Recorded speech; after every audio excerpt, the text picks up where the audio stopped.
Coming up, a Sad Styles production. Get into it. Andrew, you get to turn on GTA mode.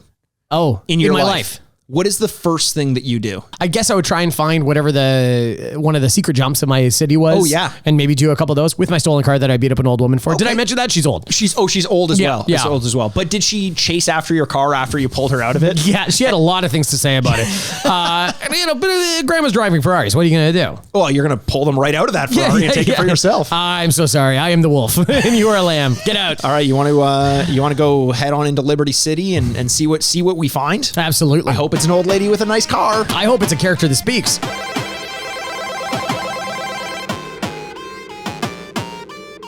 And welcome to the Retrograde podcast where we remind you what you used to love and whether or not you still should. I'm Andrew Bascom, and with me as always is the bad boy of Liberty City, the bad boy of podcasting, Mr. Bebop himself, Mikey Versetti Aaronworth. Oh, very good. This is Mikey Aaronworth, and we're back for another week at the Retrograde podcast. Yes, we are indeed. I actually need to apologize, Andrew, because I believe I've used that name before, and I think it was when we were doing Grand Theft Auto Vice City, but it was so good that I had to bring it back. Yeah, I don't blame you. I don't blame me. I don't blame me for nothing.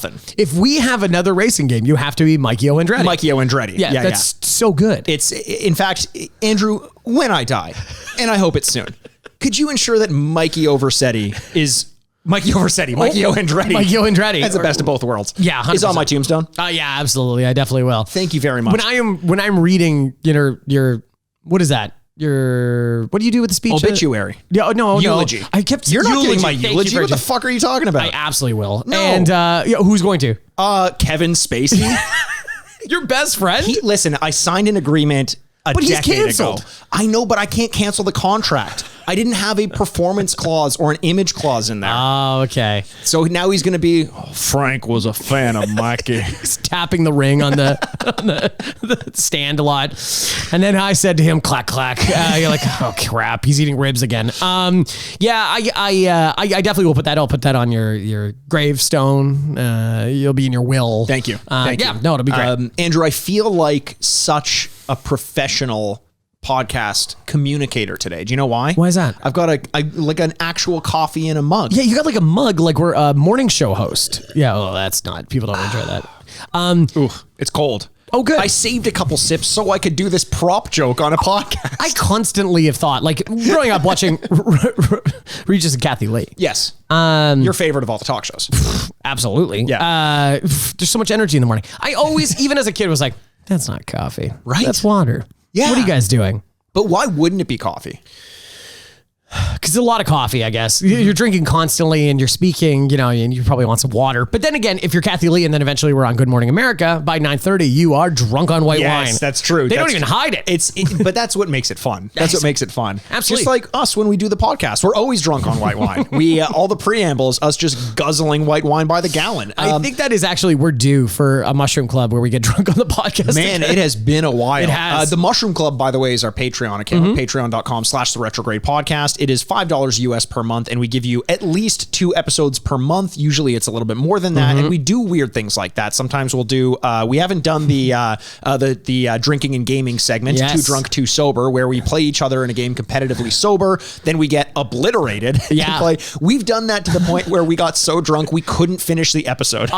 You're very gracious by saying we. It was me. I got so drunk I had to look at my go, I can't do this, and walked out of his condo. It was amazing. It was fantastic. We do a lot over there, so you can go catch all the back catalog of that. Even if you just want to pay for a month, check it out, and then get the fuck out of Dodge. You can do that. We appreciate it. We wouldn't be happy if you left, but you gave us your money, so who's the real winner in this situation? Your name gets put on behind the cash and goes, dude, no more admittance. Like, watch out for this person. They duck and run. Well, listen, if you're listening to this podcast and you're like, why haven't these two jabronis talked about Grand Theft Auto yet? Listen, this is the podcast, The Retrograde, where we talk about all the games that we used to play when we were kids. Usually it's something that had an affinity. We had an affinity towards one way or another. Boy, did we. We rate and review the games as we remember them. When we played them back in the day, the year they came out, then we take a break. We play you the gameplay, audio or visual if you're watching over on YouTube. Then we come back and rate and review the game as it holds up in the modern day against the likes of modern games. But before we do that, we'd like to take a swift left turn through a red light, crash into a cop car, overturn our car, which eventually will explode, but we have just enough time to get out of it, crawl out and run away, so that we can find a hooker and take her into a back alley. That's it. What's it called? Black coffee? What was that code called? Oh, hot coffee. Hot coffee. Actually, there's a similar, so hot coffee, if you're unfamiliar, which I can't imagine any of our listeners are unfamiliar with this story, but it was a story that surrounded the Grand Theft Auto San Andreas game. Oh. It was a coding issue or a potential mod that they found where you could take someone home and have sex with them. Yeah. Which obviously showing and interacting with someone while having sex in a video game, especially at the time that San Andreas came out, was kind of a no-no for the ESRB. Yeah. And the ESRB basically said, because this is in the game and eventually someone found it, I think through a Game Shark or something like that, we should have given it an AO rating or something along those lines. For like pornography. Yeah. And there was a big lawsuit where anyone who could sign in, it was class action. If you signed up for the lawsuit, you would eventually get some of the payout from Rockstar. And I remember a lot of the journalists at the time signed up just because they're like, listen, the money is the money, like whatever. And they each got a check for like $5 for Rockstar. And instead of cashing it, you just like put it on your wall or something like that, 100%. Which is amazing. But there's a similar story in Grand Theft Auto 3. Before we get into talking about By the way, we're game, playing Grand Theft Auto 3. This week? Yeah, we're playing Grand Theft Auto 3. You didn't know that and you just made a reference to it? Then why am I Mikey Versetti or Mikey Versetti? That's a great question. Why are you anything any week? Oh, Andrew, don't get into the existentialism. No, thank you. The one thing I want to say, because we will end up talking in depth about the game. That'll be about the half hour mark. So if you want to fast forward through this bullshit, go for it. This game was, it came out in 2001. Yeah. And it was actually delayed by 3 weeks or so. Oh. Due to ongoing 21 days circumstances, roughly 21 days later? 20, yeah. And if it were 7 more, would have been a great movie. Oh my goodness. 28 days later, the story of the delay of Grand Theft Auto 3. Can you guess why this game would have been delayed by about 3 weeks? Based on the news, Mikey, I'm going to go with supply chain. It's definitely supply chain. Yeah, it's because it was a COVID issue all the way back then. Yes. Obviously 2001, it came out October of 2021. Does that give you a little hint as to why it may have been delayed? It's Halloween, too spooky. Too many ghoulies and ghosts. So it got delayed to before Halloween. Well, the ghosts are warming up. Yeah, they're getting ready, and the guy's in the warehouse, like, shaking flashlight, and he's like, "Fuck this! I'm not shipping any of this." He quits on the spot. Here's one of the things that they changed for the actual release, and then maybe this will tell you why it was delayed. Please do. So you tell me I was wrong? You weren't correct. Important difference. Yes, okay, important difference. That's how I would do it. After you, Mike, yo. The cop cars were changed from a blue and white color to a black and white color. Because they changed the setting? Not quite. Why would they change blue and white to black and white? So are you actually... I have no idea. Okay, so 2001... September 11th. Oh my God, I didn't put 2001. Sorry, I only heard the month. You're usually really good at these things, man. so I thought you were playing into it. No. Yeah, so September, I didn't hear the year, sorry. Because 2001 it came out, so obviously there were all the issues. They had to change quite a bit with the game.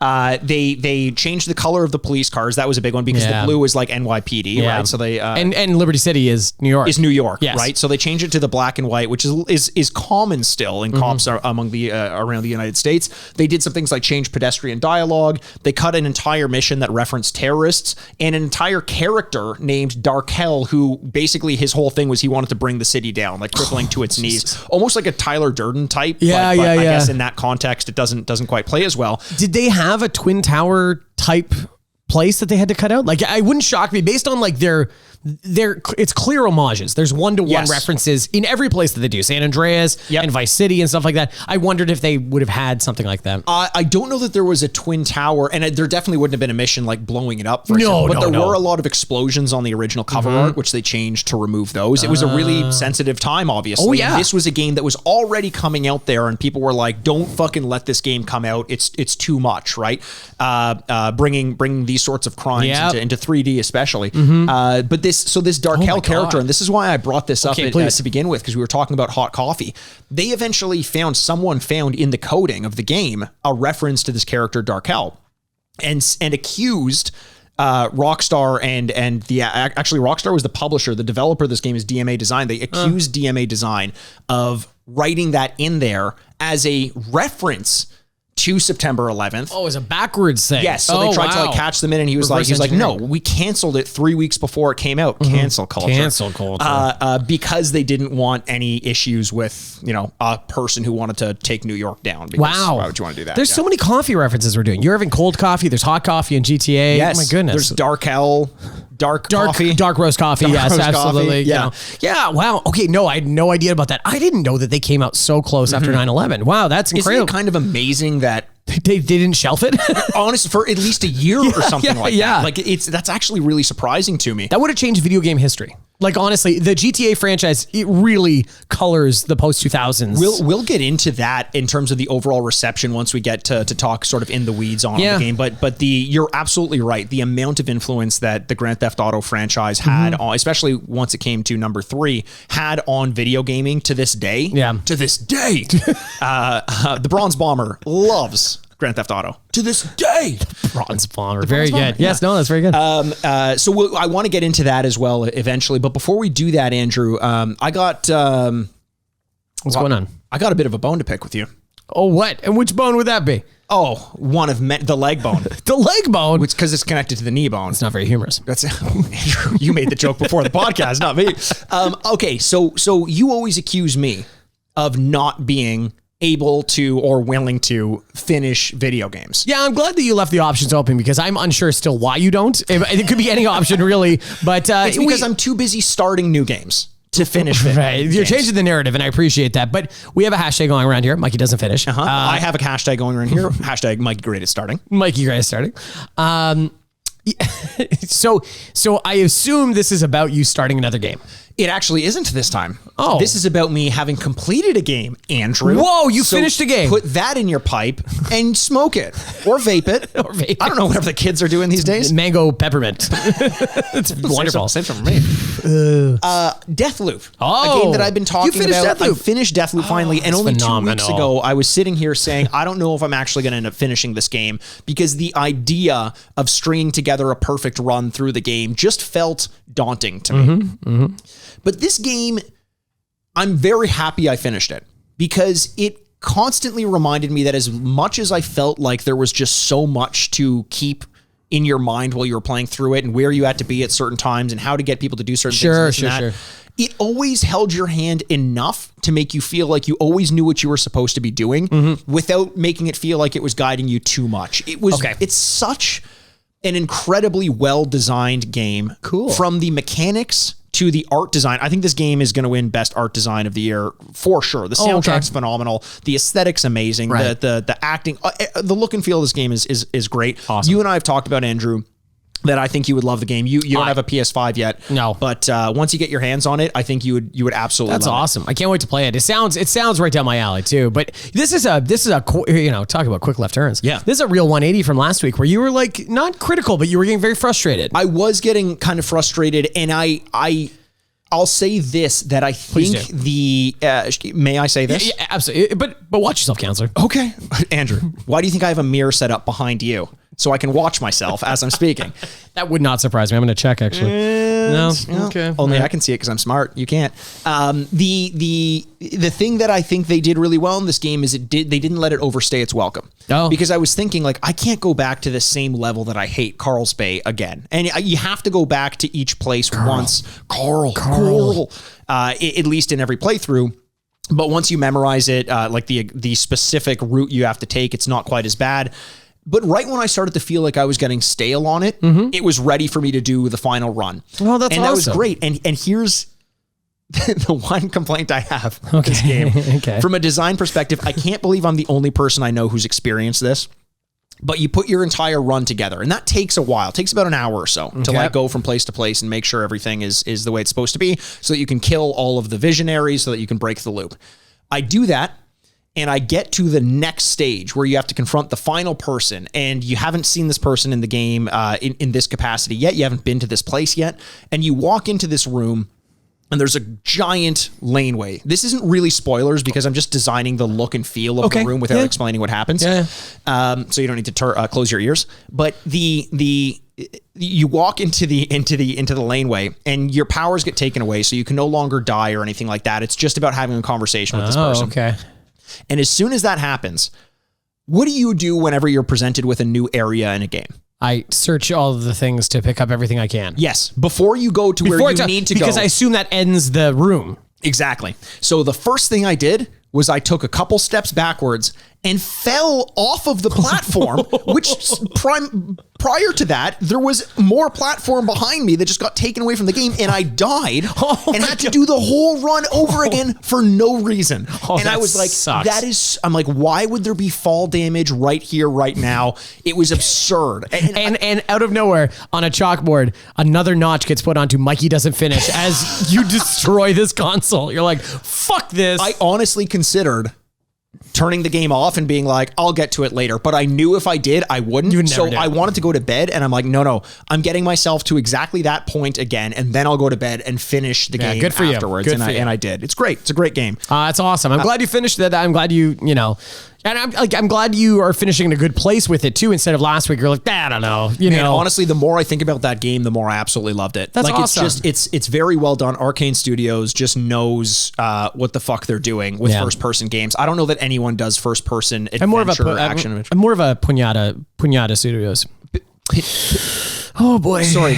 Yeah. Can I just go with Pikachu Studios? I didn't mean to do I was trying to do another fire Pokemon and Ponyata. Oh, you're saying like Arcane. Okay. Yeah. Okay. The best kind of jokes are the ones you have to explain. Yes. So I'm glad you really enjoyed it. You tell a lot of great jokes. Ooh, fuck, took that one right off the rails. So I'm glad you enjoyed it. I did. I did very much. And then I picked up, because I'm thinking now, like, I need another game to play. So I went back into Death Stranding, the director's cut. The director's cut. And it feels so good to be back in that world. Yeah, I fucking love that game so much. It is easily top 10 of all time for me at this point. I love it so much. It has like a surprising amount of new content in it, like new missions and everything as well. So I'm really enjoying my time with that. Yeah. What's Norman Reedus promoting now? It's always Ride. It's always Ride by Norman Reedus. Still exist? I don't think it ever existed. I don't think they're gaslighting us. The motorcycle show that was advertised in Death Stranding, which was featuring Norman Reedus, and Norman Reedus' character in Death Stranding advertises. I've never heard of the show apart from Death Stranding. It's on AMC. I know that. Was it? Oh, we don't know. I don't know. Seen it there. It says it is. Yeah. Did you know Monster Energy drink didn't exist before? That was invented for the game. Monster Energy, unfortunately, not in the director's cut. I guess they couldn't extend the licensing or whatever. Is that true? Yeah, it's true. Oh my God, such a big part of the first part. I know. Oh my God, Coca-Cola didn't allow that. Yeah. Okay. So I considered before starting new, because I want to try something new. And if you're out there as the listener and you have a game that you haven't heard me talk about and you want me to try that one, maybe I'll start that one and not finish it. Well, yeah. I don't want to finish Death's Door until I get the new Xbox, because I'm having issues with like time sync on my TV, believe it or not, with the old Xbox console, which is really frustrating. But the other game that I was like, you know what, maybe I'll take some time to play, Overwatch.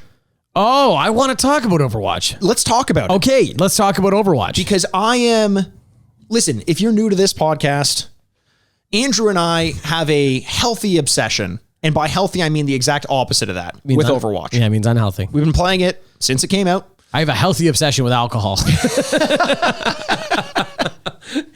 No one believes that. No one believes that. Yeah. It's not true. And my obsession with Overwatch isn't healthy either. But because it is literally the through line of this podcast. Yes. We've had this podcast for over 3 years. We've been playing Overwatch for over 3 years. Yep. It has been sprinkled in, sometimes liberally, into how much we talk about video games. Yeah. So I'm very curious. What do you want to talk about? I want to say, I sat down thinking like, okay, I'm going to play some Overwatch. Like now I have some time. I don't have to feel guilty about this, because I beat the game that I was playing prior to this. Yeah. And I just sat down and thought, fuck this game. I never feel good when I play it. I hate arguing with people in it. I do too. I never get satisfaction from it anymore. It's at the point where, like, you know, when you're in university and you go on a bender and you feel awful afterwards, but you're like, man, that was a lot of fun. Yeah. And it's diminishing returns as you get older and older, to the point where you're like, well, I'm not going on benders anymore. I feel like I've woken up from an Overwatch. Yeah, speak for yourself, I guess. But yeah, my healthy obsession. Yep. I've woken up from my bender with Overwatch and realized, even after a good session of it, I never feel good about it. And I think I just have to put this down. I think I have to step away from it. Mikey, that's incredible timing. I deleted Overwatch. Did you delete it? I deleted it. How does that feel? How does that feel? Freeing. It feels, I'm feeling so unhealthy now, but it's it's freeing to not know that I can just go like, I don't know, I'll just play a game and then afterwards be genuinely grumpy. That's the thing. Like I never is satisfying. And because of that, and to me, I know you don't play a lot of competitive, you play a lot of quick play. Yeah. But to me, the competitive side of it with the SR, with the skill rating is always like, I'm never getting anywhere. I'm never really going up. I'm never really going down. Yeah. It just feels like a vacuum of my time. Well, here's the thing is the two modes, competitive and quick play, are, fairly important and dictate the mood that you're going to be in when you're playing. One of the reasons why I stopped playing competitive as much is because it just got so toxic that I'm like, I'm taking my mic off, but if my mic is off, I don't want to play competitive because that's a disadvantage. So I went to quick play, and people just, that toxicity followed everyone. Yeah. Because I think there's a certain amount of burnout with Overwatch that everyone who's playing it feels right now, because we've been playing it for 3 years. So no one has the patience for mistakes. No one wants to do it for a community. They just want to play to get like that highlight play. So they get that dopamine rush. And that's the only thing that keeps them going anymore. And I feel it with the community. I feel it with myself. I get more frustrated with my teammates than I used to. And I'm just like, what am I doing? This cannot be the right call. We like you watch movies, you read books, you listen to music. I don't do any of those. You play. Okay, so I read books? You fucking nerd? Mikey. Hey, Dickens. That's get out of here. Okay. Hey, Plath. I got an oven for you downstairs. That is a reference by clearly someone that is illiterate. Only huge Sylvia Plath references come from the illiterate. Is like a normal person finds escapes in art, right? They find the music, reading, movies, television, and video games. Yes. And to be honest, I find those to be all equal value of use of time to escape the world that you live in. This is not becoming a healthy thing. It is actually like dampening my mood, or the escapism isn't there. The reality is still too strong, and I gotta look after myself here. I gotta hightail. I gotta look after primo numero uno. I gotta look after Soldier September. No, I mean Andrew Bascom. Damn it. Okay, I got an idea. Yeah, what's up? I'll look after you. Okay. You look after big boy Mikey. Okay, well, I didn't know why you did I'm just saying, I'll look after little Dinky Andy sitting over there in the corner. I need a little bit of help get me through today. And you'll look after big boy Mikey. I may not need your help, but I sure do appreciate your support. Your accents are the Looney Tunes chicken and Mickey Mouse for me. Yeah. Yeah, I can't even do it.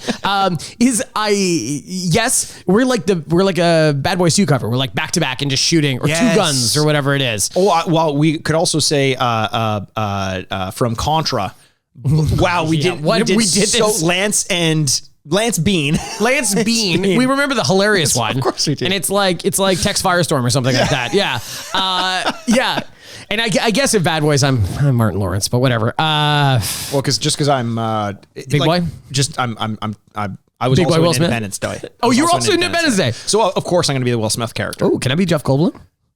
You can try to be. Good luck carrying that weight. That's carrying that 6'4", 130 pounds of. Could you imagine how cool it would be to see a conversation between Jeff Goldblum and Ted Danson? To just see it. To just witness a conversation between you're across the street, you're like, wait. Watch this. And you're like, oh, that's the coolest thing I've ever seen in my life. That's so interesting. Someone should read a book about this.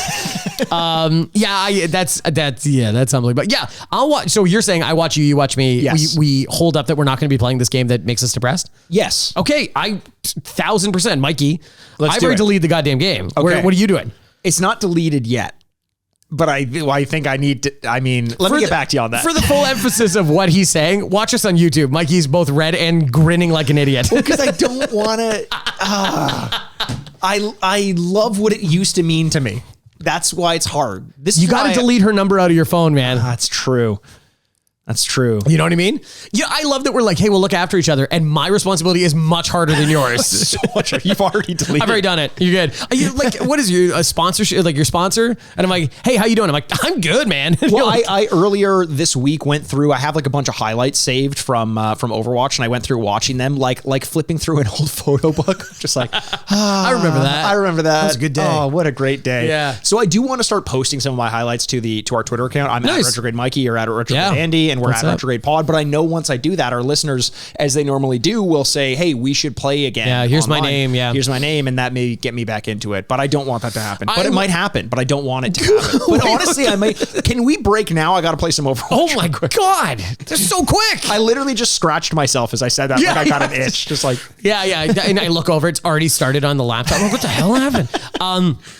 I think this is the only way that I've ever thought about playing it again. Yeah. Is that if I knew the other 5 people. That's a great, or at least 2 or 3 of them. Yeah, but like at least something where it's like we're spending time together. Yes. And it doesn't really matter if we win or lose. We, like the good part of video games. That may be my commitment then, is I won't play until I have a party to play with. Yes. Because I don't really care about going up in SR anymore. I've hit my goals there. I just kind of want to like play it and enjoy it the way I used to. And I'm not getting that out of the random community. No. So there you go. That's our, I don't know. That's our half pledge from one of us about, you said it all out and immediately like curbed it. Yeah, You're it's scary. It's scary to think about. It's scary to think about. I don't like thinking about that. Don't take me back there. I didn't enjoy that conversation one bit.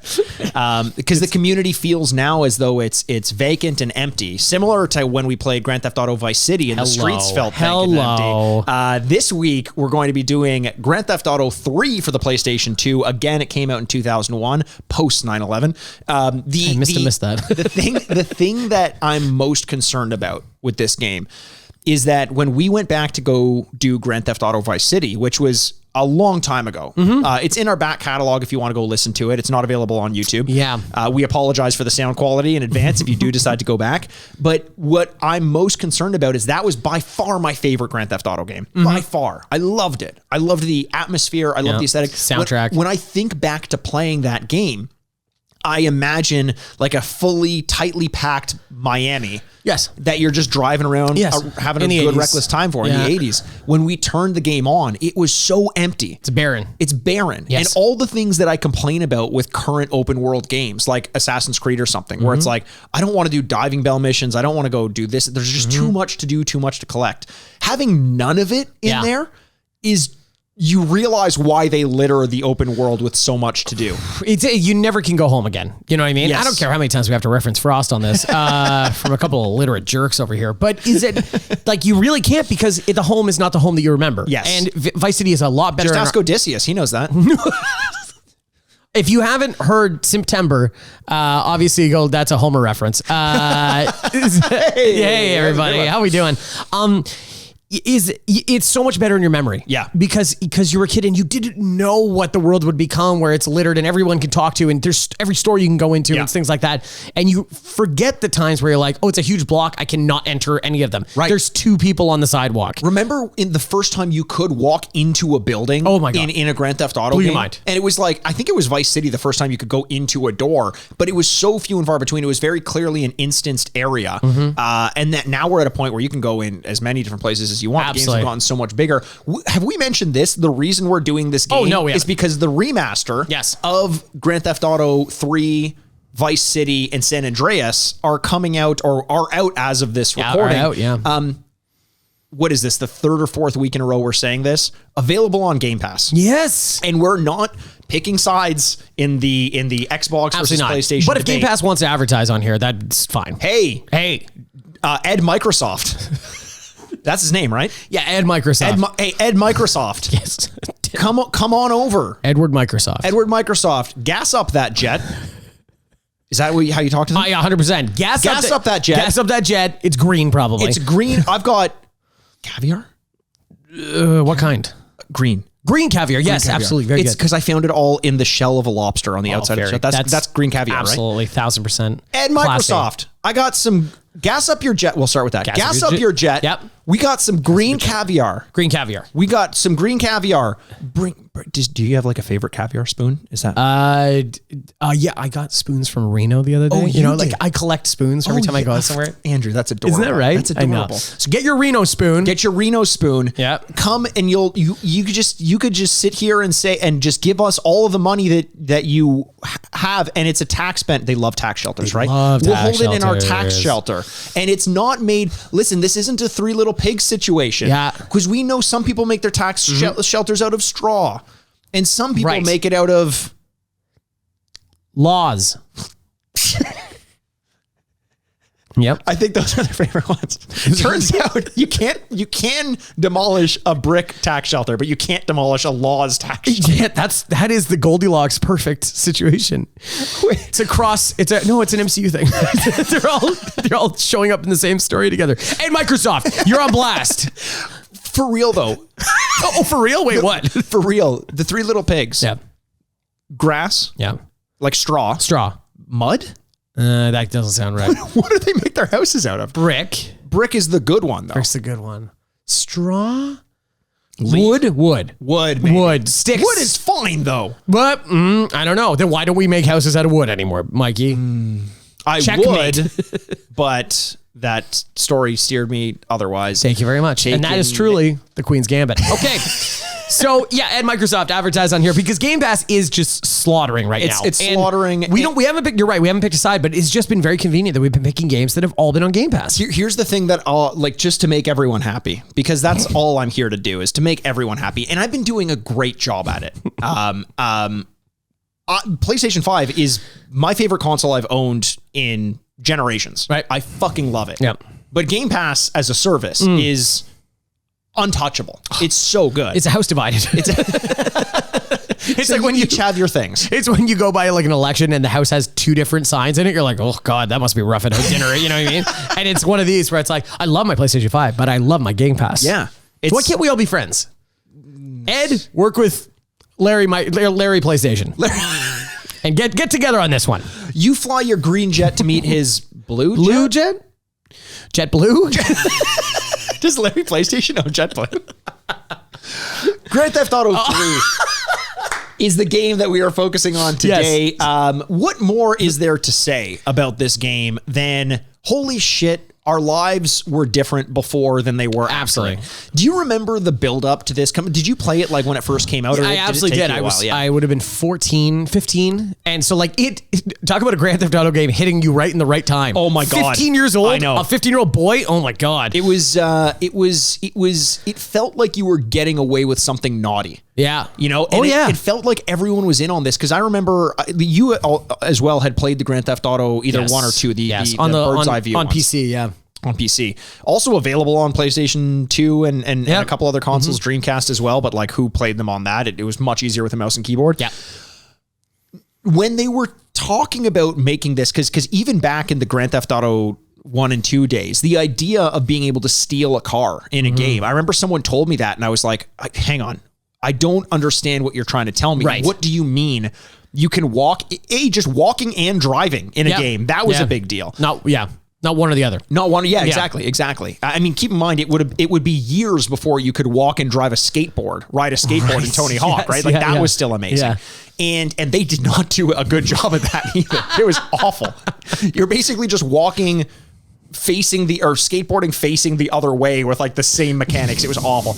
But when they said that they're going to take this already groundbreaking game in terms of its content and change the way video games are played by making a 3D open world game, the marriage of those two things, it was like, I struggle to imagine what the next step in technology and content will be to bring us to that, like to have such a leap in capability. I honestly think it's like something like VR because it's hard it's hard to go, it's top down, it's like Frogger, and now the frog gets to jump in the car, drive it around. You're like, wait, what? What's going on? Exactly. Oh, God. Video games were something different before Grand Theft Auto. And, you know, the tone in which it spoke to you. There was a narrative to the story, and whether you disagree with it or not, at least it was pushing things forward narratively to go like, you are a person, you have a story, you have a backstory. The world around you is interactive, and it's telling a story as well. It's an amplified version of America. Yep. You know, and ammunition and all these kind of references that became like, you know, very, it's almost like The Onion with a bent to it, you know, of going like,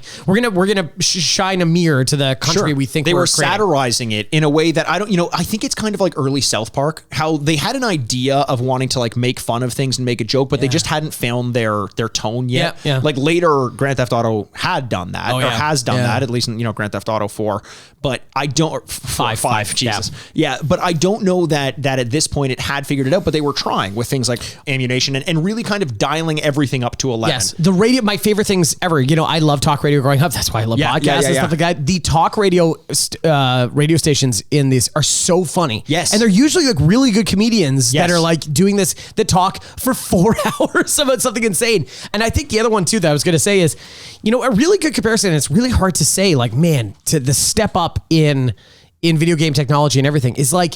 We played Booger Man a couple of weeks ago. Yes. And that at the time was, speaking of being naughty, was like, isn't this a little naughty? Isn't this like, this is pushing the edge? And then fucking Grand Theft Auto comes and you're like, do you want to crush someone's skull? And you're like, wait, what? And it's like Dennis the Menace being the local scamp and then talking to South Park. And you're like, what? You know, 100%. It was just changing what we realized games could do. And that's just tonally, you know, when you, it's a good point. It's like being a renegade, that's throwing boogers at people. It's like, no, being a renegade is picking up a hooker, driving to a dark alley.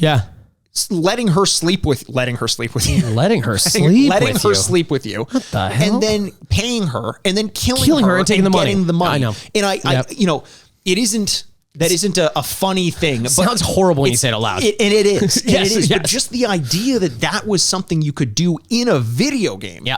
I mean, it was amazing that you could run around in a garden in Mario 64. Yeah. And now you're running around in the garden that is New York City. Yeah, the Big Apple. Instead of saving Peach, you're beating a hooker to like it was just fucking not even like that. It wasn't linear like that. You could do whatever you want. And that choice was like this. And you kept finding these depths of going like hooker beating and stuff like that. But like, it was like the depths of things you could do. Yes. Was like, I could do this. Like, well, that's a good point because when you know, Mario 64 running around the garden is a pivotal moment, I think, for a lot of gamers and for the industry in general. But there was only so much you could do. You can run, you can jump, you can slide, you can triple jump, all that. Fun to play around with. But this was more like, I mean, why they call it a sandbox game is because there were tools in it which you could use as well.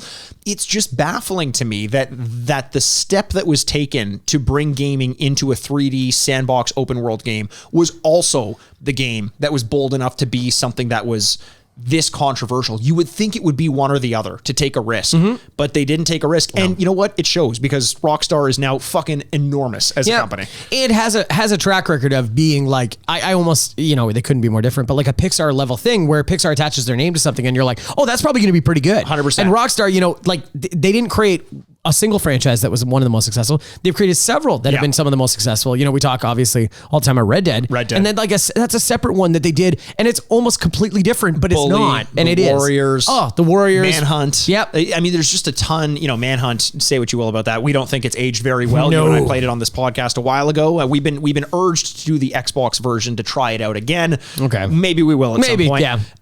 But man, I'm so excited to see, because this is going to be one of the biggest changes, is how toned down the content is in this game as opposed to what has come after, like in something like Saints Row, for example. Oh my God. Which took the concept and just dialed it, like we said, everything up to 11. Saints Row, by the way, I think is a very, at least like the first one or two, very underrated game. They did, you know, when it came to driving and shooting, I think their mechanics were way better than what Grand Theft Auto had. Well, you know, drive-by shootings in Grand Theft Auto was like, I think you could only do it with an Uzi. You had to change your view in this. Even little things like driving is X to go, square to brake, as opposed to using the triggers. Like there was a lot to figure out. And I think that's going to age this one pretty terribly, to be honest. But I don't think that can take away from how important it was when we were actually playing it back when it first came out. Well, this is kind of like, this is the best part about the podcast is like, we're going to talk about the retro side of it and then to talk about the current side of it. And if, you know, I already have a little bit of an assumption based on our Vice City experience that like, well, in the modern day, maybe that's why they kept evolving. You know, it's not what we want it to be, but it's hard to overstate how important this was in the retro. Yeah. And I think that it's going to, you know, there may be a huge disconnect. I think this one is ripe for some of the awards that have the higher retro score and lower modern score, but I'd love to be wrong. I would love to be wrong. I would love to be wrong about that as well. I just know that with Vice City, like, why would this game be better than Vice City was? You know, it's like, I don't think the nostalgia, because I'm nostalgic about Vice City, not Grand Theft Auto 3, even though that game meant a lot to me. But we're interested to see where it goes. We mentioned last week, that Age of Empires, as a very successful franchise, had sold as a franchise 25 million copies. And we marked at the time going, whoa, oh my goodness. It's not taking anything away from them. But Grand Theft Auto 3 alone, Grand Theft Auto 3 by 2008. So there's been several years since then. 13 years, some might say, right? 7. It didn't come out 2001 to 2008? 2000. No, since 2008. Oh, since 2008 till now. So out of its prime selling time. Yes. Okay. Yes. But between the 13 years between then and now, it's had more releases. You know, it's going to have a remaster soon. So the quantity has likely gone up since 2008.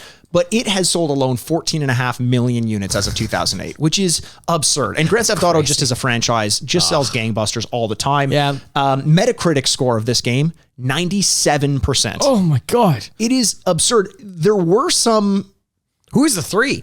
That's who wasn't giving it that. Like I'm very curious. I was like, no, I do not think this is good. Yeah. No, there were. So actually negative receptions were fairly common, and from some high profile companies as well. I'm sure they would change their tune now, but GameSpy gave it the most offensive game of the year award and basically said it had no place in gaming. You know, just kind of gatekeeping and holding on to what they thought video games should be. They wouldn't have been alone. However, on the other side of that, you have GamePro in 2007 naming it the most important game of all time, and then companies like IGN, Game Informer, and GameSpot late. Informer. Jeez, I was so excited that I missed it. You skipped right through it, and I was like, that's why I let out a very sheepish Informer. Well, but Informer everything you just said though, I could see all sides. It's like most offensive game. You're like, yeah. I mean, they're not wrong. They're not wrong. Yeah. And if they are, clutching their pearls a little bit about stuff. And by the way, I don't think that's like an unfair judgment. I think there are certain people that are like, I wish video games didn't have to become like this. And you know what? Fine. Yeah, I think there's some merit to that. But at the same time, the only criticism you could possibly have is probably about the content and the narrative style of it, instead of the actual, like, we made a world 3D and you get to do whatever you want in it. Yeah. I'd have a hard time you looking me in the eye and say I'm a video game reviewer and going, I don't like that. And you're like, exactly. Oh, come on. Exactly. Exactly. And I think, the majority of reviewers at the time were on your side of that. Yeah. And we'll see where we stand on it as well. Andrew, are you ready to give this one its review as it stands, or as you remember it back when it first came out? I am absolutely. All right. So once again, as a quick summary, Andrew and I each give these games 2 specific ratings, each out of 4 bits. The first one is what we thought of the game back when it first came out, as though we're viewing it back in the year that it was released. Then we take a little break, we play the game, play some of that audio, come back and rate and review the game as it stands in the modern day against like some modern games, also out of 4 bits for each of us. I did that without looking at the prompt. I'm really proud and I know of you were looking at me like I was going to mess it up. Yeah, I was really. I couldn't find it in my notes anywhere. Well, you've done it. You've done a few hundred of these, and you would think I'd have memorized it by now, but I haven't. Not very well. So Andrew, why don't you start off by giving it the rating that you think it deserves back when you played it when it first came out in 2001. This is one of the easiest reviews I can give. It is going to be 4 out of 4. Yeah. There's no suspense into this. This changed video games for me. It changed video games for people exactly in my generation and for future generations after that. It started, we did the old GTAs and the top-down GTAs, and those are very important. Yep. But let's not kid ourselves. GTA 3 is the reason that GTA is the sensation it is, because of the perspective change. This could have killed the franchise if it didn't go well, and they deserve all the credit in the world for changing video games going forward. I was obsessed with it then. I'm obsessed with it now. And even when a new GTA comes out, I will still play it. Even 100%. Though that is like, there is a little 20 years from now. Yeah, like it is. And even though I'm like not proud of it, I still really like it. It's an insanely fun, addictive game to test your creativity, and I love it. So it's a 4 out of 4 easy. I totally agree. I think that one of the things that people don't realize is how much of a risk they did take bringing this game out. It was a very bold move, because I remember with my brother, who also played a lot more video games at the time around the time this game came out, he was saying things like, I don't know if bringing this into 3D is going to be a good choice. Yep. It's just like, how are you going to get that to work? It's too overwhelming. And it very much was for a development company that had 28 people working for it at the time that this came out. Gosh. Insane. But they nailed it. They fucking nailed it. Unfortunately, it's just too offensive to me, so I'm giving it a 2 out of 4. No, I'm joking. Oh, wow. No, it's a 4 out of 4. Yeah, it's obviously a 4 out of 4. One of the most influential, important games that has ever come out. Absolutely. Remains to be seen whether it's going to hold up. I think a remaster is very good, as long as they kind of great idea make the world feel a little bit more lived in. I'll be curious to see how much they tweak some of the mechanics and some of the minute-to-minute gameplay. But are you going to play the remaster? I think I have to. You know what I mean? I think I considering how much time I spent with Grand Theft Auto, I would imagine these places that I hold so dear, like we were talking about Vice City, and they're going to give me the version that is closer to what I have in my head of like a GTA 5 style for the older But games. with the nostalgia of the... It's a no-brainer for me. Of course, I think also on the Mushroom Club, Andrew and I are probably going to do a little gameplay, like hour or so playthrough of one of those games. It's likely going to be Grand Theft Auto Vice City because that is our favorite. Yeah. So join us over at the Mushroom Club to do that. That probably won't come out for another week or so because we're a little bit tight in recording, but that seems like one that people have been asking for. Oh, absolutely. Before we talk any more about this game, because what more is there to say about it? Let's take a break and let's go visit Liberty City. Yeah, let's do it, fucking buddy. do it. Let's go. Mikey Oversetti. I ain't your buddy. Oh. I'm kidding. I am. I love you, buddy. Cousin, bowling. I know that's number 4. I don't care. All right, we'll see you guys on the other side. Oh my God. What an old school Rockstar, like Rockstar as though it's the Matrix. DMA obviously became Rockstar. Yes. So They were assumed, right? yes. Rockstar North they became. Yeah. I think this is like kind of like one of their references to the older games with the jazz, like the light jazz and stuff like that. Whereas Yeah. I think it became more and more aggressive as we went on. And also the music became a huge I like it, personality. though. I do too. I like, and also this has become a thing too, like of the many pictures that they put together as like together. a I mean, prestige. it's crazy that staple of like the cartoon drawings hasn't gotten old for them. Like they No. always do. That's always a part of it. It's actually amazing. It's still incredibly cool when you see it. Seriously, You're like, it oh hasn't wow, aged. like a stylized. There's a lot of animation. things about this game that hasn't aged poorly. Like, Well, all their references to gay people in Miami, I think that's aged pretty well. You don't think so? yeah, remember The that voices that they all had? the scooter. Yeah. Oh, the Yeah, no, yeah, I'm not gonna do it either. You did a good job when you can't even say the name anymore. yes. All right. Enough of the cutscenes. We're going straight into the game. Yeah. Cut it out, am I right? Oh, Andrew. Oh my God. What is this, the Full House God, I'm podcast? so miserable. So if you remember, we've escaped from prison, and we're gonna make our way over to live our own life, basically, as the guy. We're driving this guy. I remember you drive him home. Yes. Or you drive him away from the burning vehicle after you've escaped prison, and he's like, I know where to go, but my hand is busted up, so Yes. I can't drive. I'm like, Nice okay, excuse. why don't you just ask me to drive? We haven't made reference to the fact that the main character doesn't speak. That's true. So- But there is a Grand Theft Auto game. It may be Grand Theft Auto San Andreas, where the guy shows up. Oh, and yes. he does say a couple words. Yes. You're like, oh, you got to. I didn't expect you to have that voice, and it's like a little nod. Yeah. That's good. It's amazing how quickly your car starts to get demolished in this game. Yeah, like they got a lot more durable. Yes, which is for the best, I think. Yes, exactly. It's not as frustrating. But even still, similar to Vice City, there's nothing going on these streets. And I get it's nighttime. People want to sleep. But yeah, there's no people. There's cars. There's cars. Well, There's a few people, but not a lot. Oh yeah, it's Luigi's Club. Okay, a right. staple of Grand Theft Auto. Luigi's girls. Come on over, guys. I got a girl for you. Oh, wow. That's I must have forgot that guy. He's Luigi. Do you think they did this on purpose? Green Door. His name's Luigi. Mario's brother, because he's like the offshoot. This is the offshoot of most video games. I think that's probably it. Also, the overalls were a touch as well. Yeah. Yeah. I'll introduce you to everyone. Some business upstairs. Well, maybe you could do me 8-Ball, a right? favor. That's his name. One of my girls needs a ride. See? So grab I got a her. girl for Yeah. you. No Blackish one green. messes Okay. with my girls. So keep your hands on the wheel. If you don't mess this up, maybe there'll be more work for you. You should mess this up. Now get out. It's crazy that like maybe this is just a crime thing. I haven't spent a lot of time doing crimes. Okay. But every time you're doing a job for someone, they really have to specify, don't touch my girls. Yeah. Why is that? I'm not really too sure, and I'm not sure the girls want to be touched, and a lot's that's the happened thing. in 20 That should years. be the impression, right? Yeah. That should be it. L1 to change radio stations. Let's go. Double Clef FM. I used to listen to this one a lot because it made me Opera? feel badass. Like I was in the mob or something. Like a real psychopath. A real psychopath. And then I would just watch American Psycho in the background. Oh God. Jaw radio. This explains a lot why you are the way you are. She was Watch at the this. hospital.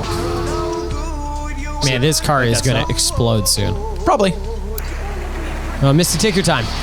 She jumps in the That- back like it's an Uber. That that typical way as well of people opening your door. Yes. Like just flailing their arms. Yes.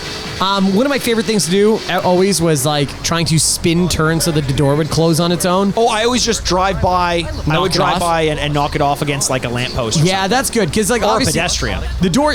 Nope, missed him. The door you have right now is broken. It's not going to close. Yes. So maybe we just knock it straight off. Yes. Well, we got paid $1,500 for that. That was awesome. Uber drivers must make a lot of money. Yeah, man. You can go and see Luigi for more work or check out Liberty City. This idea now of you can just go do whatever you want in here was so new. Yes. You finish this one and in later Vice City or Grand Theft Auto games, it did feel like there was more story right off the bat. Yep. But I like that this one is like, hey guys, we got a surprise for you. Like, look in the corner, like the buildings and the bridge and stuff. That looks really good. It looks better than I thought it would be. It absolutely does. Did you, when you were playing these games, did you always use cheats? No, I don't think I've ever used cheats, to be honest. Really? Yeah. In Grand Theft Auto 3 and Grand Theft Auto Vice City, I just assumed the only way you could beat the game was through cheats. Oh, really? Yeah. Never gave it much thought. Also, it was just more fun to use cheats anyway. Don't spank my bitch up. Is it supposed to be smack my bitch up? I bet you that's like copywritten. Yes, 100%. Yeah. Luigi said to give you this, so here, take it. Oh, he's stupid. He's the lurch of them. There's a new high on the street. I guess that's a drug. Some wise guy. Spank. Portland Harbor. And introduce a bat to his face. Then take Maybe I'm getting nicer as I get older, but like Trying to avoid the pedestrians. like maybe that's what it is. Also, man, this is not as bad as I thought it was. Well, I think the novelty of killing pedestrians has worn off. Like it's no longer. Yeah, I can do that in my video game. I can do that. Oh, so he knows immediately. Oh, just press the right bumper or right trigger to yeah, there you go. Oh, there you to go. beat the shit out of them. Yeah. Oh yeah, beating dead bodies. Remember that? Yes. Remember that? Remember? Well, it never That left. was a big influence for me. It never left. Yeah. You're learning Okay, so now we're gonna go get this resprayed. Run him over. Nice, just barely missed him. See, I remember when I was playing this game, I knew about the fact that you could pick up streetwalkers. Vampires? Vampires. You could pick up vampires in this game. Okay. I knew about that before I played it. So from the beginning, I was just hoping to find a moment I could do Okay, so it. I will say, I think this is a good time to talk about this, Mikey. Video games have always been a lot more erotic for you than they have been for me between the Cruising USA woman, Oh, yeah. streetwalkers, so I guess I think vampires. you're very much letting the listener know that you're a fucking nerd. I honestly, I never connected the two. Really? No, honestly, I'm not even trying to be like too cool for school here. I'm just more. Well, being, you're definitely not being too cool for school. I can tell you that No, much. that's Yeah, I can guarantee you're not being too cool for school. like putting ice So you used to jack off to this game all the time? great, but they really shouldn't be put together. Not all the time. What's all the time? Nothing like ice cream, pizza. I play like 3 hours a day. An hour or so would be jacking off. Not all of the time. third of the time. A third of the time. Yeah. Italian origin. So Andrew making his way back to Luigi's mansion where he's going to store his car. Wow, his jump. I've always, even at the moment, I was like, this is dumb. It looks like he's like, if you pause He's riding it, an invisible horse. I was going to say you pause it Oh, midway. Horses! Horses! Ride like the wind, bullseye. You're a good podcast. Oh my God! I just want to take this time to apologize for last week's horse absences. We forgot a lot of horse drops. We said them and didn't even realize that we said them. Yeah, that's inexcusable. Why don't you cause some chaos? Okay. Oh, speaking of which, you just got the cops after you. No. Oh, you got to be kidding You got me! busted already. Wow, he stopped a really fast-moving car with Don't his worry. power. I'll cause some chaos. Okay, Mikey, let's cause some chaos. I think we should get a gun, by the way. How do we get a gun right now? Well, kill a cop. Okay. Yeah. Don't have to ask me twice. Twist my arm. I don't know where the gun shop We is. have not been introduced to ammunition yet, so Yes. I fear that they will not open up for us.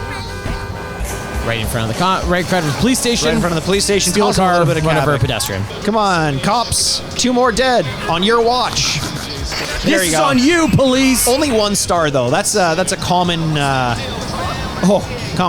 threat. Cops back now again. You lost the star for half a second. Now it's back. Is there? Like, all right, he killed 3 people? Second guy. All right, I'm starting to cause some chaos here. Yeah. Do you remember the layout of these streets very well? I remember, so I definitely remember the police station hospital, big Yes. open street there, because that was always an easy way to get through, like fast, because it was so wide. And kind of the under the bridge area Yeah, the there, underpass, the Red Hot yeah. Chili Pepper special. Wow, this car sucks. It can barely go upstairs. Upstairs. Upstairs. You barely go upstairs. Barely go upstairs. I think I'd be actually shocked if most cars could go upstairs. I think I stole from a mobster there. Oh, if I kill him, I may be able to get his Mafia his gun. Sentinel, I remember this. Oh, where'd he go? Oh, wow, the draw distance. You drive like 2 seconds away and he's gone. But I thought maybe if I killed the mob member, oh, it's a good car. I could get his gun. Yeah, there's some kind of automatic. Holy, that's a good car. Look how fast it's going. Nice. Did you have a favorite song from this? No, you know what? All the song stuff starts in Vice City for me. Like, because it was true. so iconic. And like, And real music. oh yeah. But already, kind of the Vice City syndrome of like there just isn't anyone here. No. To hassle. I kicked someone and she's ready to tango. I always do appreciate that. Like, I do appreciate that the. Oh, she got money. Yeah, you take a swing at somebody and somebody's like, yeah, fuck you, I'm gonna fight you. It's like, all right, awesome. I think she's I'd dead, react a Mikey. little bit different. Oh, Oh, oh. gang member. Here we go. He's got the. You just flipped I him gave off? him the finger. I didn't even know that happened. Oh shit! Now the whole gang's after me. All right. Check this oh, out. and there's a fast car. Oh, and the cops right here. Come on, buddy. Take it to him. There. Now I got the cop Now, out. here we go. And I'm in a gang car. We're about to get our chase on. Kill all these people. Yeah, nicely done. Thanks, Andrew. Where did the back? Whoa, look at the little chalk line on the ground. Oh, where the dead guy was. I don't remember that being a thing at all. It's a lot harder to get, or takes a lot more time to get the cops after you in this game than I realized. 100%. eh? If we had an automatic rifle, I think we'd be fine. But like something where you could just do a lot of damage I mean, very fast. we could look up the cheats. Let's do it. You want to look up the cheats? Okay, unlock all weapons. You want to do that? Yeah. Yeah. Oh, the cop punches you in the back of the head. This is a brave cop. Very brave cop. Oh, that's not what I meant. So Andrew just hucked a Molotov cocktail, more or less, would you say, at yourself? Yeah, I think that's a fair assessment, Mikey. There you go. That's All right, we got him. Ladies and gentlemen, we got him. That was Osama bin Laden? Holy shit. He was in New York this whole Oh time. my god. Do you remember the first time you realized that by taking over a taxi, You could do the you fares? could do the fares? Yeah. Like, what a novel idea. I know. That feels like a joke that they're like, wait, do you actually want to And do it that? became half of the game. Yes. Because then you could do ambulance missions, you could do cop missions, you could do, like, everything. Oh, Andrew doing some drive-bys as he goes. Yeah, I'm decorating the halls here. With- ha ha ha. with ho ho ho, motherfuckers. Bullets of folly. Look at you causing. We still haven't racked up more. We got to explode some cars. I think that's what we got to do. Oh yeah, the aim, eh? Like it doesn't go to where you're standing. Wow. Whoa. You shot a car with the rocket launcher. Oh, this guy just Good Samaritan. Good Samaritan. He starts to punch you in the face even though you have a rocket launcher. That Yeah. is not the New York I know. Whoa. Oh my Andrew just good going into God. first person mode with the assault rifle and wreaking a little bit of havoc. Still only 2 stars. Still 2 star. I don't know what else I gotta You just do. blew up about 9 cars. And just standing. Wow. no. But you made it to 3 stars. Let's do a mission. Okay. Do you want to just wreak havoc? You could wreak havoc. No. Just like Venom 2. Let there be carnage. Let there be carnage. Oh, look at the rain effects. That's actually really cool. I always hated when there was a car I really wanted and a cop right around it. So I would just stand in front of the car, wait And for now the new ones, they like drive you over or around you now. Yes. Yeah. Man, what a time capsule. A Hummer. A Hummer. Oh, cops are on me. 2 cops immediately. Whoa, what? Okay, I guess I'm wreaking havoc then. Yeah, let there be carnage. Woody Harrelson. I Just love the driving little down the street. sprinkling of the bullets like in the past of the car because Mikey is doing a little bit I'm of doing a a little drive-by. drive-by. It's so amazing. Reminding me again of Vice City, where there's just nothing going on. Yeah. Apart from some people who basically are just there so you can kill them. Yes. That honestly is his fodder at some points. Oh, I got 3 stars though. Nice. There you go. Oh, whoa. Look at you run. Oh, got run over by the cops. Wow, police brutality much, huh? Yeah. ACAB. What the fuck? And he can't hop up, yeah. Nice. Oh my god. Oh, okay, I died. 3 stars are no joke. Like, I must have been much better at this game as a kid. I 100% Because were. you, like, setting up positions, I could easily get to six stars. I always thought there were 5. I thought there were 2, and I was counting earlier, and That's a lot of stars. It looks like too many stars. it's too many. It's like What is this, the Hollywood Walk of Fame? damn it, you were testing that. Big jump, baby. Yeah. The first time this happened with the slow motion move. Oh, the coolest. Yep, didn't make it. Okay, cool though. But cool, I could do it. And I think it's a direct reference to me and how cool I am as well. Get a vehicle. Let's go with this one. I like the idea that you walk up to that like burning car that's holding up traffic and you're like, yeah, what's wrong with this guy? God. Sorry, I'm double parked. What an asshole. Okay. So now we're driving Misty again. Yeah. We're hired by Luigi, just doing a lot of his dirty work. Although nothing's been really that dirty. Yep. Unless you consider beating someone to a pulp with a baseball bat dirty. But Yeah. who hasn't done that? Who hasn't done that? We also have Misty in the car, so obviously I'm bringing out my electric Pokemon. Yes. Joey! I remember Joey. I always like Joey. in Yeah, this Joey's game. good. And again?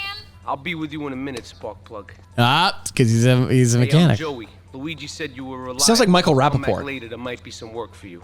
All right? Yeah, like, but on Ambien. So Michael Rappaport. I got a little business to take care of. I got a little job for you, pal. I like how you're just conveniently walking into the room every time someone needs someone. Yeah, yeah. I wish I had a drug. Oh, hey, you. Okay, perfect. Don't say anything. Perfect. Yeah. Take it to 8 Balls Bomb Shop up in Harwood. Oh, the bomb, Bomb shop. I remember this. Once he's fitted it with a bomb, I appreciate that you know, Liberty City has everything, including your local bomb shop. Yes. Well, you got to know 8 Ball for it though. Yeah, that's true. If we don't, Imagine he called it a bomb shop. I mean, that'd be cool.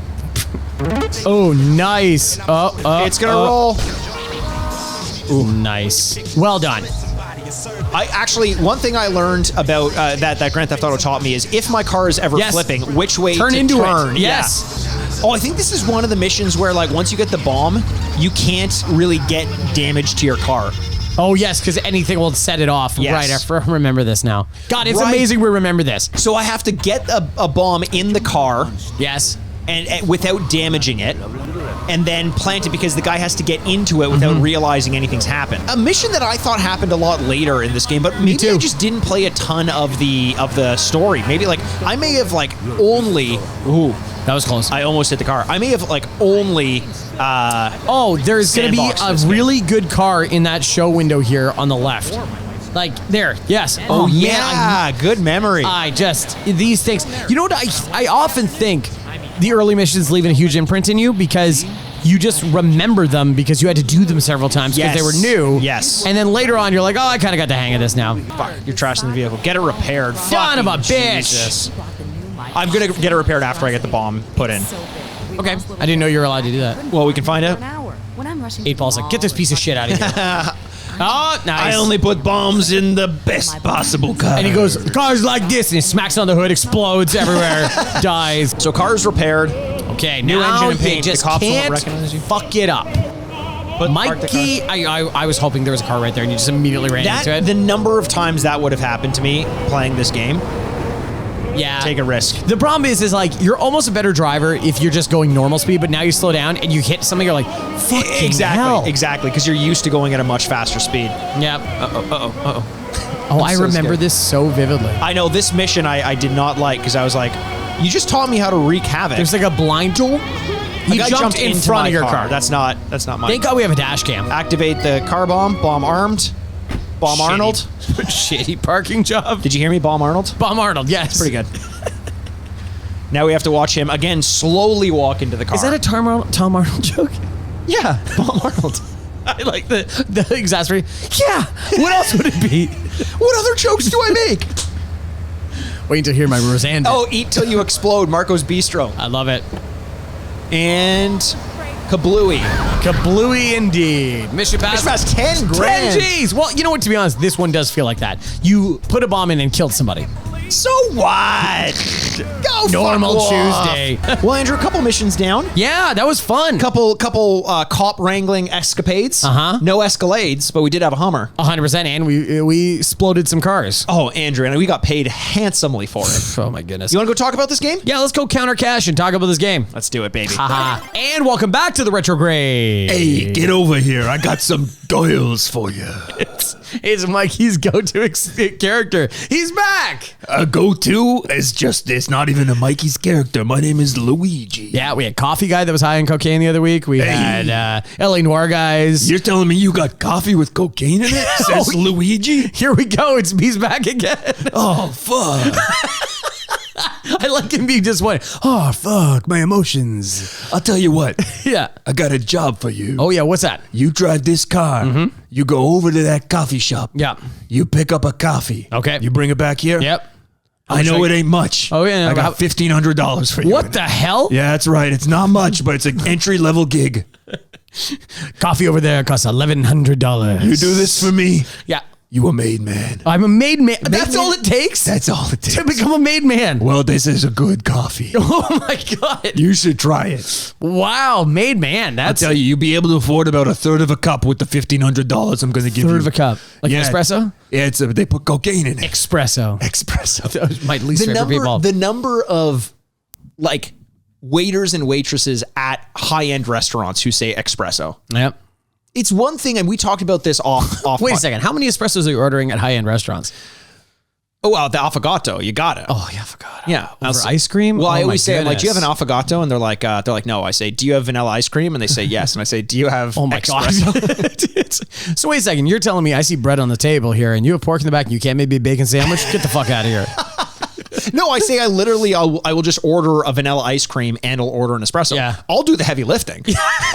Heavy lifting. Oh, is espresso so heavy? Yeah, isn't that what if Jack Nicholson movie is that? Whatever, where he has sandwiches like, can I just order toast? Oh, right. And they're like, probably no. as good as it gets. Yes, it probably is. Or About Schmidt. About Schmidt. Which is, of course, the sequel to New Girl. So what? Schmidt. Oh, wow. Thanks, man. So we just played GTA 3 clearly by Mikey's Luigi accent. Impression, excuse me. You know what? I don't want to spoil anything. Okay. Right? We got lots to do. We got lots to score. We have awards to give out. But Here's one question that I will ask you without getting too in the weeds about what you're going to rate this game. Okay. Because we've already given it our retro score, which was 4 out of 4 bits. That's what we thought about the game when it came out in hard to get 2001. better than that. It's hard to in fact you might consider it impossible. to I get think better some than that. coaches would be very disappointed. We didn't give 110%. Oh no. Yep. But you miss 100% of the scores you don't review. So somewhere this math is going to work up where we rate it exactly what it deserves. Yeah. What I'll ask you, Andrew, is we've just played Grand Theft Auto 3 as we remembered it in all its glory post 9/11. I'm just telling you when it came out. I appreciate you establishing the facts. 2001 was a big year for us. It was a Space Odyssey. Space Odyssey. Well, yeah. I mean, that didn't come true, but a lot of things did. Okay. Changed I don't know our views your on opinion. everything. I don't have reality, I guess. I don't know. But so we just played it. Yes. Are you more or less excited to play the remake when it comes More out excited. on Friday? Or obviously, if you're listening to this, it's already out. but- Sorry, I stepped up. More excited. More excited. right? Same. It's starting in a better place than I had originally thought it would be. You know what's weird about this is What's I that? think I enjoyed this. I can't believe I'm saying this. More than Vice City. Yeah, that's exactly Why what I was going to is say. that? I have no idea. Is it because the standard was set so high, Right. the bar was set so high that there's no way we could have appreciated Vice City the way we did? Yeah, I think that might be it. That Vice City is just in our brains, little stupid brains, is just like Your little stupid your brain. big stupid brain. That sounds about right. Yeah, all that wasted space. flesh. A lot of gray matter in this noggin. Yeah, 100%. Yeah, yeah. Where do you think that comes from, gray matter? I think it's the cousin of dark matter. So it's out there in space somewhere, and we'll never find it. Their dads are brothers. Yes, their dads are brothers. That's why they're cousins. Yeah. Okay. I think it was just that Vice City held it was so stylized and so particular and, Yes. and held such a independent niche corner in our memories, where GTA is such a table setter of going like, it created a genre that we didn't know we wanted and Yes. we loved. And it's funny, we start playing it, we start remembering missions almost to a T. Yes. Like where to go. Where Vice City, we're like, this is great, it's amazing. And when it's not that, it feels devastating. Whereas this is supposed to be okay. And when it's better than that, it feels great. What about this? Okay. So Grand Theft Auto 3 was very much, it was a lot less cinematic than I remember the Grand Theft Auto Yes. franchise being. Yes. Vice City was incredibly cinematic. Yeah, that's true. And in my imagination and my memories of playing that game, I probably filled in all the gaps of like the physical, literal gaps in the streets where there were no people. I was probably imbuing the game world with so much more life based on the cinematics and Yeah. the overall look and feel of the story of the game, that when I went back to Vice City, I'm like, this isn't the place that I remember. Yeah. Because the storytelling is just, that doesn't hold up nearly as Right. well. Whereas in Vice City, it was more about just the darkness, the grittiness, Yep. running around. It's more like what I remember it being. Yeah. I think that's true. And I also think that it did itself no services by saying, okay, the cars, the fashion, the music, the setting are all so stylized that you just assume Yeah. the rest is filled out as Yes, well. And when yes. it's not, you're like, it feels you leave wanting. You know what I Exactly, mean? exactly. Whereas this one's like, I don't know, it's kind of like whatever. And then when it feels it is whatever, it's okay. Exactly. Yeah. In a way where I didn't expect this game to be, when we went back to play it, more than a proof of concept. And I think it was more than a proof of concept. That's a good way of putting it. The driving felt much better than I thought it was going to Yeah. be. It's GTA driving. It's GTA driving. You know, like, yeah. The shooting, I'll say, is much worse than I thought it would be. It was Holy a shit, it was nightmare. awful. To the point where, yes, I could get used to it, but Vice City had the exact same problem. We remember that. But I think that because we'd already been introduced, and this is, look, here's the weird thing. When you think back about a game that you really love, Okay. that nostalgia does a lot to make you love the game. Yes. You know, that separation Yes. from the game does a lot to make you love it. And if you don't play it for 20 years, it may make you love it more because of your affinity towards it. I love it or leave it. But when you go back to a gameplay mechanic, either a franchise or a style of game, and you've played it the first time, that stark realization that it's very different than you remember is, in its immediacy, very jarring. Right. But once you Right. spend some time in it, you get used to it. So we've already, that jarring moment of, holy shit, these games are not what we remember them, has already been spent in Vice City when we went back to go play that. So we did have more of a barometer Yep. of what this game was going to be. And I think, therefore, it didn't disappoint us in the same way. Okay, so if you play that out, does that mean that if we had played this first a year ago instead Yes. of Vice City, would have we tanked this game and then Vice City we're like, oh, it's not as bad as we thought? I honestly believe that. That's I do. interesting. And I mean, that's part of us growing as individuals, Absolutely. as reviewers, Yep. as physical bodies. If you're not watching this on YouTube, Andrew and I are growing Yeah. at a rapid rate. We're like 3 times bigger than when we started. I mean, we started real small. Yes. It's a Benjamin button. It's a Benjamin It's a button reverse situation. Benjamin button called growing. very fastly. So I do agree. I think that would be the case. And I think that's the same with a lot of retro games that we played. Yeah. When we first started this podcast, we would constantly go back to older games and be like, man, this is not what I remember. But Yep. then we got used to like the tough love version of a beat 'em up. Yeah. That, you know, when we go back and play a more recent one and we're more used to that formula, we're better equipped to deal with it. Absolutely. Like Ninja Gaiden. Oh, When yeah. we went to go play that, if we had played that as one of our first games, I think we would have hated it. Yep. But we got used to how punishing those games are and Yes. how the controls can sometimes not be ideal and are better equipped to find joy in it, I think. Oh, for sure. You got to find the beauty in all the bullshit. Like Yeah. if you the second you start having a bad thing, you're like, oh, let's throw it all out. Yes. You know, you got to find emphasize what made it amazing in the first place. Yes. Just think about like the D-pads in this podcast. Like they got to get through all that bullshit to go like, oh, I see the value in Yeah, this. exactly. Oh, okay. Exactly. And You know. thank you to the 3 of you who have. I really though want to talk about what made this game good, what it got right, even going back and playing it in the modern day. I mentioned the driving. Yep. I think that would have been nice to use the triggers to do it in a more modern way. Yep. To drive using the triggers. Instead, you're using the X and the square as brakes.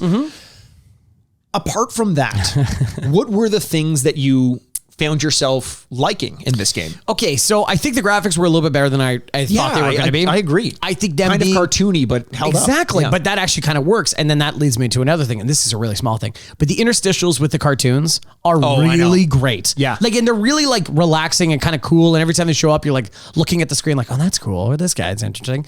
I think the other one too is the interactivity of the missions. The missions are good. Like they really could be so shitty. Yes, and they actually add a little bit of context. The little bit of layering of dialogue that you could hear from Misty as she drives in the car with you, or going to 8 Ball saying, and then that's a 2, 3 step, 4 step process. Right. That's really cool. And it didn't have to be like that. Just being able to drive around in the sandbox would have been one thing. But then adding the storytelling, which has become so synonymous with Rockstar, is like baked into the proof of concept. Like you're saying. It's amazing because as a kid, what I loved about it, and I think you mentioned the memories that we have of some of the earlier missions. Yeah. And I do think that that's because I mainly played this game for the sandbox element. That's what I liked about this as a kid.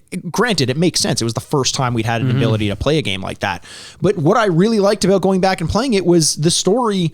It was much easier to get into a mission. Completing missions were a lot more fun. I think because we have a better vocabulary to play open world games in the way that we can. We can read the map better. We can drive better. We can get out of and play around a little bit better than maybe when we were first playing this game as kids.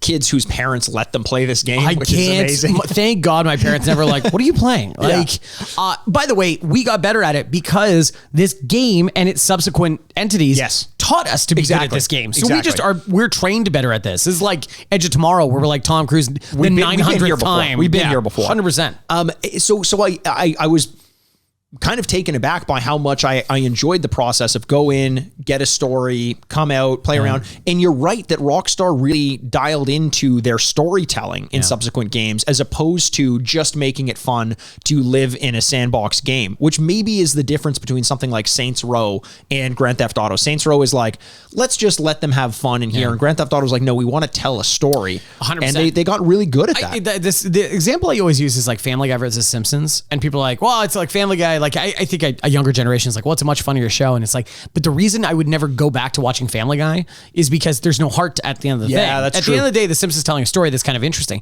And I think of the same kind of example for a video game is like Just Cause, which is like crazy. And you can do everything, and you can attach a rocket launcher to a cow if you can think of it, all this kind of stuff. But at the end of the day, you get bored of it because you're like, well, what else am I going to do? Yes. This gives you something else to do, or no different than the example of last week with Age of Empires. The skirmishes are incredible. And then when you get bored, you're like, I guess I'll play the campaigns. Yes, exactly. And at least it gives you a reason to come back or feel invested in it, slightly. Yeah, and it's impressive that Rockstar saw that when everyone else probably believed that why they liked the game was just to fuck around. Or maybe it's because we played it when we were so young that we didn't realize how good the story actually could be. And granted, the story, pushed things forward, let you get more weapons and guns, but I was pretty quick to the cheats in that game when I played it, so I was fine there. Not much more to say about it apart from the fact that it felt much more familiar than I realized. Or than familiar is a good way of putting it, because I thought all of my affinity towards this franchise was Vice City, and everything that came before it I had kind of forgotten about in some weird soup of blood and guts and car crashes and gazpacho. Gazpacho was one of the guys who gave you missions in Grand Theft Auto. Yeah. I think we got to get to this because I think this is going to be a very interesting and actually incredibly challenging score to give in the current score. Well, with that said, we gave this in its its retro score in our 185th episode, Grand Theft Auto 3. The retro score from you, Andrew, gets a 4. From me, gets a 4 for a total of 8. Perfect so far. Perfect. Going to be tough to drop the ball on this one, Andrew. What are you going to give this game in the modern day out of 4 bits? Yeah, this gets an Andrew Bascom certified tough stamp. Tough. Because this game is so much better than I thought it would be. Yeah. And I had so much fun playing it, and I cannot wait to play the remake. Yeah. Mushroom Club. It's gonna be so much fun because it's starting in such a good place. Now the problem is we have Vice City, we have number 4, we have San Andreas, we have number 5. We have all these versions that have not only lapped it, but like it's playing a different sport at this point. Yes. And so it's hard for me to go like, well, look what we have in the modern day. Right. And why would I go back and play this? Now, the remake and the mastering is questioning that and going like, there is value to going back and playing this game. But how in the world do I give this a 4 out of 4 in the current score, even though there's nothing objectively wrong with it? Right. Yeah, the controls kind of suck. I was going to say, yeah. Yeah, the controls kind of suck. But like, there's nothing like, there's so much value to going back into playing it. So how much do you dock this score before it becomes like 1.5? Because obviously number 5 is a 4 out of 4. Right. That's unfair, right? But I can't go super, super high, and I don't know if I can cross the 3. So I think I have to go 2.5, 3. Yeah, I think I have to give it 2.5 because the newer versions of anything by Rockstar is lapping this so hard, so much so they needed to remake it, so much they needed to remaster it, and so therefore it's a 2.5, but a very good 2.5. I love where you're coming from with this, and I think it's important to say that giving this game a lesser rating in the modern day is not a shot at what this game was. Rather, it's a testament to what Rockstar has become. Yeah, well put. Because it's grown the formula so well that there's no reason to go back and play this one, except, like you said, if there's a remaster that kind of fleshes the game out in a way that we've now come to recognize as synonymous with a Rockstar environment. The things we now love about Rockstar are the environment. It's how everything feels lived in and fleshed out. The things we used to love about Rockstar were the fact that you can just go crazy and shoot and explode things and all that. However, as a relic to what games used to be and what games were at a time, I do recommend everyone goes back and plays the original Grand Theft Auto 3 to see how good it was when it first came out. Unbelievable. Things definitely improved. There were definitely issues, but this was 20 years ago. 20 years ago last month. And is still the game that everyone copies when you do an open world. Everyone has to pay the piper when they release an open world game. They owe some homage to this. They have to kiss Luigi's ring. I'm giving this one also a 2.5 out of 4. Oh, wow. Okay. Because as much as we don't really have anything negative to say about it, like I said, that's only because the franchise and the formula has gotten so much better that this one is just very empty to play. And I'm curious now because that's a 4 out of 4 in the retro score for an 8, a 5 out of 8 in the current score for a total of 13, which is a great score. Great score. But I want to see what Vice City got. Oh no. Oh wow. So it's a 4 out of 4 is probably, right? So episode number 38, January 15th, 2019. Also post 9/11. Also, a lot of editing went into that, even though it was 17 years afterwards. Yeah, exactly. You in the retro score gave it a 4. Of course. I in the retro score gave it a 4. Of course. You in the current score gave it a 3.5. I'd say that's a regrettable score. And I gave it a 2.5. So you're pretty consistent. Yeah, apparently. Yeah. I thought I would have given, honestly, Vice City a lower score based on, like, in my mind, what I remember it being. I think I was too worried at this point, not even a year into the podcast. I was probably worried about giving a good game a bad score. Me too. And I think I was just being stubborn. Yes. Like, it's Vice City. We got to give it 3.5. Yes. And Vice City got, because of that, into our Hall of Fame. Not quite the case with GTA 3, but at a 13, that does kind of canonically rake this, where it should be relative to Vice City. I'm glad it has Vice City has a high score, because as you mentioned, if we went back to play it, maybe it was us having the foresight to know that we could get used to this gameplay and therefore enjoy the environment, but we just didn't enjoy it in this sitting. Oh no, I feel very confident in our GTA 3 scores. Vice City, okay. We might have to redo that eventually one day. But yeah, no, like it's a great game. Go back and replay it, especially before you play the remastered. Yes. See the difference, see where they started from. Because in really, it's like starting a new franchise when they went to a 3D dimension, 3D world with sandbox and stuff like that. So go back and play it, because that was a ton of fun. But before, I hear the music. Okay, I hear the music. Let's do this. You've been waiting for it all year. The most glamorous award ceremony of the week. Ladies and gentlemen, the Grady's. Oh, wow. Okay. That's amazing. Just are you okay? Oh, buddy. You okay? You never get used to it's just really good. It is really good. It's really good. Yeah, no, I'm sorry. We've been doing this for 3 years. Yeah. We've never made anything like that. No. Art? No. I don't think we've brought anyone to tears. Not in this way. No, everyone cries when they hear me. Not in a good. You're also crying because Zaz killed your father, right? And every time you hear that operatic music, you're like, oh no. Zaz killed my father. Joe Chill killed my mother. Batman killed my uncle, who was a bit of a felon, granted. Yes. But he threw him off a building.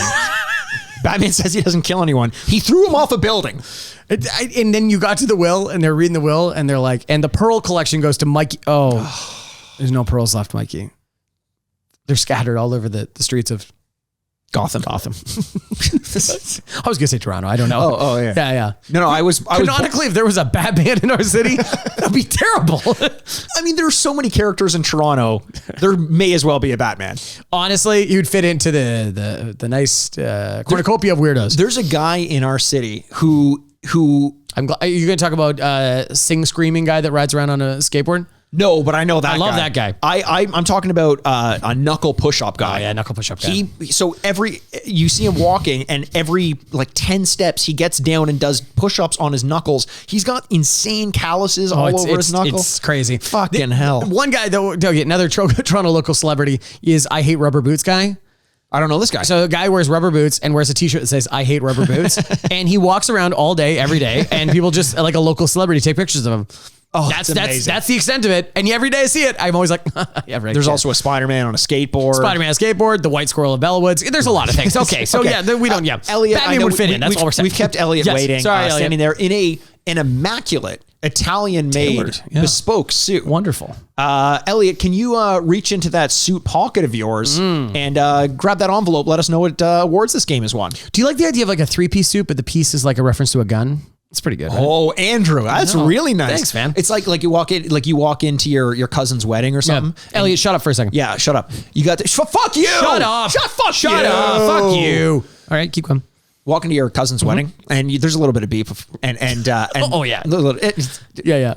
By the nature of this way, 100%. You know, your dads are brothers. Your dads are brothers. And you walk into that wedding. Yeah, and there was the invitation said formal wear, 3-piece suit only. Okay, and you know what you're doing. Yeah, you're wearing a 2-piece suit. You walk right by that fucking cousin of yours, and you say, "Want to see my third piece? Hey, dark matter." A dark matter. Your cousin's also a local hero van vigilante named Dark Matter. And he says, "What's up, Grey's Anatomy?" And you say, "That's not my name." And he says, "I thought I told you to wear a 3-piece suit." He says, "You want to see my third piece?" Nice. And you reach into your jacket pocket and you shoot up the whole way. You murder everybody. It's terrible. Yeah. Elliot. Okay. Why don't you reach into your third piece and grab us your envelope, whatever the fuck. Read us the award that this game won. The Field of Childhood Dreams. If you play it, they will review it fondly. Oh, wow. Okay, amazing. Wow. Really bringing us back, grounded. Yeah, remember where we came from. I was conceived at a wedding, actually, where everyone got shot. Cornfield for me, yeah. Cornfield for you? Yeah. The wedding took place there, or this was just... Oh, it's just coincidence. So your dad built it, and then he came, and then your mom was like... And obviously the built was a tent. Oh God! So yeah, you know what? We knew with those. We knew with the scores that we had, it was going to be something like this, where there was a precipitous fall from grace. But even though that's not fair, no. But the Field of Childhood Dreams is just where the retro score is a 7 or higher. That's good. Oh, I thought it was about the difference. Sorry. No, because we do have the rose-colored Hall of Plane where the current score is significantly lower than the retro score. That's a 4, a difference of a 4, which 6.5 to an 8. It's not bad. Like the current score was still pretty good. Yeah. I feel good about us. I honestly, podcast aside, I feel good about us. I feel good. We got something going. I'm going to invite you to my wedding. 3-piece suits only. Please do. I hope I can also speak at your wedding. No, not at all. The 2.5s. I'm glad you're on board with me, because I thought it was like 2.5 was like kind of buried in my brain. And then I started talking like, oh, is that 3? Is it 2? Yeah. No, I feel really good about the 2.5 because there is a lot of value there. It's really good game, but you also just cannot compete against what GTA 5 right now. And I also like 2.5, I think could arguably be high for this game. Right. The reason I'm giving it the 2.5 is because I think it's kind of a time capsule. It's like a museum piece, but I will never go back and play this game again for the sake of having fun. No. And usually when that happens, it's a 2 or lower, but it's it's worth seeing as the godfather of them all, Uncle Luigi over here. Which is GTA 3. Yes, that's GTA 3. 2.5 comes with a lot of value. Men, games. So there was a lot of value in that game. I would go back and play it if you can before we try the remastered, or you try the remastered. Tough to get your hands on. You may need a PS2 for it. Otherwise, I think they took it off the Steam store because Rockstar knew they were going to be releasing the remaster. Maybe they have the original version in the game. I doubt it's in that exact form. Interesting. You know how like Diablo has like the retro and then the current with like the updated graphics and stuff. Maybe that's the case, but who knows? Copying our style. Yeah. Yeah. Well, there we go. Thank you so much for listening. We can't wait to, we love every single one, and we can't wait to talk to you soon. More GTA stuff coming over patreon.com/Retrograde Podcast. We can't wait to talk to you soon. I love you, everyone. Okay, my name is Andrew Bascom, and with me, as always, is the bad boy of podcasting, Mr. Bebop himself, Mikey Aaronworth. I said it a bunch of times, so I just was like, well, I got to fast forward this like I'm an actual It two works. decks. Yeah, I know it works. This is the Retrograde Podcast. Game over. Got some girls for you. Thank you so much for listening to the Retrograde Podcast. We look forward to recording this podcast all week long, and we hope you guys look forward to listening to it. You know how we got into retro video game podcasting for the money and the babes? We're really in it for the ratings and reviews. Money is ratings. Reviews are babes. Please subscribe, rate, and review wherever you enjoy podcasts. For any business inquiries, you can always email the retrogradepodcast@gmail.com. You can find us on Twitter @RetrogradePod. And you can find Andrew on Twitter @RetrogradeAndy. And then Mikey @RetrogradeMikey. Instagram @The Retrograde Podcast. And remember, find us on Patreon, patreon.com/The Retrograde Podcast for all of your non-essential but very much enjoyable content. We don't ask that you give us much, apart from joining our Patreon. But what we do ask is that you join this community that we've grown. Also, give us some of your blood. I want some of your hair in a bag. Thanks for listening from your two dads. Furnished by Sad Styles Productions. Kill all these people. Yeah, nicely done. Thanks, Andrew.